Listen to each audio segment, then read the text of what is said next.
लूका की इंजील बाब 17।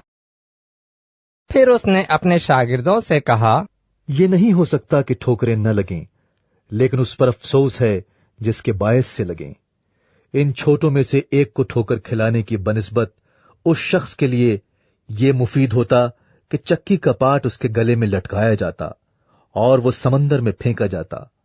खबरदार रहो, अगर तेरा भाई गुनाह करे तो उसे मलामत कर, अगर तौबा करे तो उसे मुआफ कर। और अगर वो एक दिन में 7 दफा तेरा गुनाह करे और 7वीं दफा तेरे पास आकर कहे कि तौबा करता हूं, तो उसे मुआफ कर। इस पर रसूलों ने खुदावंद से कहा, हमारे ईमान को बढ़ा। खुदावंद ने कहा, अगर तुम में राई के दाने के बराबर भी ईमान होता और तुम इस तूत के दरख्त से कहते कि जड़ से उखड़कर समंदर में जा लग, तो तुम्हारी मानता। मगर तुम में ऐसा कौन है जिसका नौकर हल जोतता या गल्ला बानी करता हो, और जब वो खेत से आए तो उससे कहे कि जल्द आकर खाना खाने बैठे, और ये ना कहे कि मेरा खाना तैयार कर, और जब तक मैं खाऊं पीऊं कमर बांधकर मेरी खिदमत कर, उसके बाद तू खुद खा पी लेना। क्या वो इसलिए उस नौकर का एहसान मानेगा कि उसने उन बातों को जिनका हुक्म हुआ तामील की? इसी तरह तुम भी जब उन सब बातों की जिनका तुमको हुक्म हुआ तामील कर चुको, तो कहो कि हम निकम्मे नौकर हैं, जो हम पर करना फर्ज था वही किया है। और ऐसा हुआ कि यरूशलेम को जाते हुए वो सामरिया और गलील के बीच से होकर जा रहा था, और एक गांव में दाखिल होते वक्त 10 कोढ़ी उसको मिले।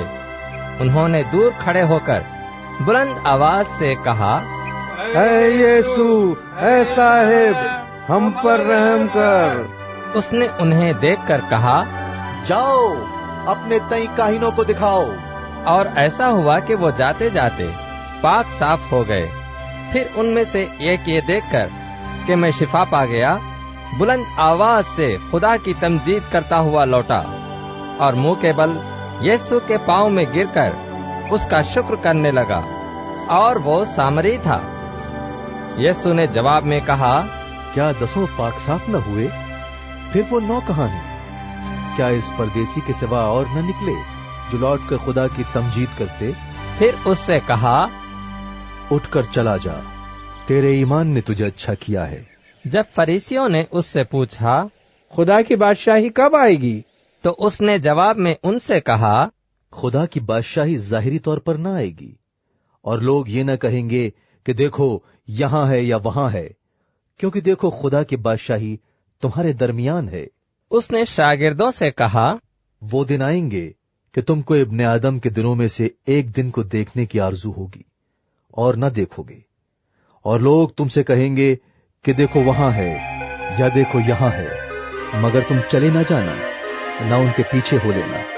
क्योंकि जैसे बिजली आसमान की एक तरफ से कौंध कर दूसरी तरफ चमकती है, वैसे ही इब्ने आदम अपने दिन में जाहिर होगा। लेकिन पहले जरूर है कि वो बहुत दुख उठाए और इस जमाने के लोग उसे रद्द करें। और जैसा नूह के दिनों में हुआ था, उसी तरह इब्ने आदम के दिनों में भी होगा कि लोग खाते पीते और उनमें ब्याह शादी होती थी, उस दिन तक जब नूह किश्ती में दाखिल हुआ और तूफान में आकर सबको हलाक किया। और जैसा लूत के दिनों में हुआ था कि लोग खाते पीते और खरीदो फरोख्त करते और दरख्त लगाते और घर बनाते थे।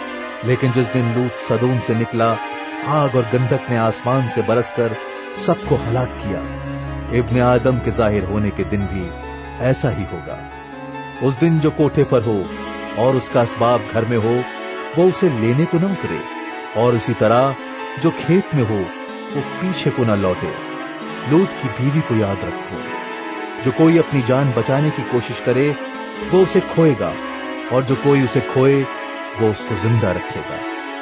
मैं तुमसे कहता हूं कि उस रात 2 आदमी एक चारपाई पर सोते होंगे, एक ले लिया जाएगा और दूसरा छोड़ दिया जाएगा। 2 औरतें एक साथ चक्की पीसती होंगी, एक ले ली जाएगी और दूसरी छोड़ दी जाएगी। 2 आदमी खेत में होंगे, एक ले लिया जाएगा और दूसरा छोड़ दिया जाएगा। उन्होंने जवाब में उससे कहा, आए खुदावन, ये कहाँ होगा? उसने उनसे कहा, जहां मुर्दार है वहां गिद्ध भी जमा होंगे।